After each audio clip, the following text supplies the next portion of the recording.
वडील नाहीये. लहानपणीच आई वडिलांचे आई वडील गेले. तेव्हापासून त्यांना चुलत्यांनी खूप त्रास दिला. ते एकट्यांनी चाकणमध्ये येऊन, आमचा बंगला आहे इथं चाकणमध्ये येऊन, स्वतःच्या हिमतीवरती काही नसताना त्यांच्याकडे एवढ्या हिमतीवरती आमच्यासाठी काबाड कष्ट करून बंगला बांधला. मी त्यांची ही कष्ट कधीच वाया जाऊन देणार नाहीये. मला आज खूप वाईट वाटते की माझे आई वडील दोन्ही इथं नाही आलेले. भाऊ पण हे व्याख्यान ऐकायला नाही आलेला. माझा मामा सुद्धा व्याख्यान वगैरे करतो. मी अजूनपर्यंत माझ्या मामांचं व्याख्यान नाही ऐकलेलं. नाही तर मला आधीच कळालं असतं की आई वडील म्हणजे काय असतं.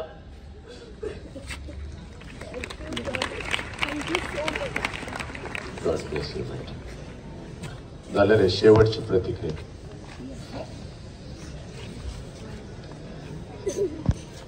आता माझे आई वडील माझ्या जवळ आहे, पण आज ते इथं आलेले नाहीये.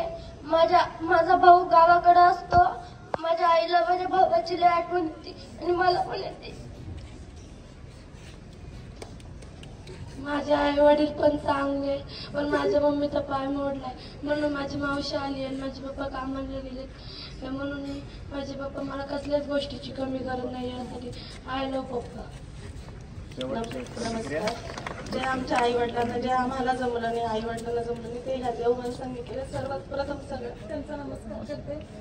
आणि खरंच धन्यवाद सर, जे आम्हाला जमलं नाही ह्या सगळ्या मुला मुलींना जे आतून निर्माण केलं ते फक्त तुम्ही केलं. ते खूप गरजेचं होतं.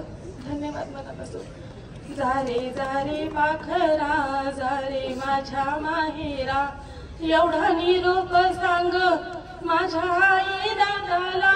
लेक लाडकी तुमची आहे आनंदातली, नका करू काळजी सांग कळवळूनी.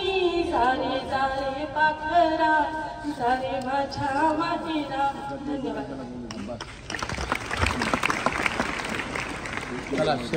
I love my father and I love my mother. Thank you.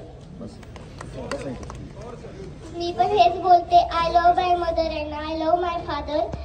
हे आल्यामुळे आज मला माझे आई वडील कळाले.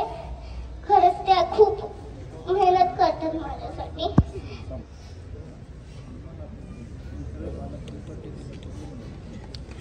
शांत.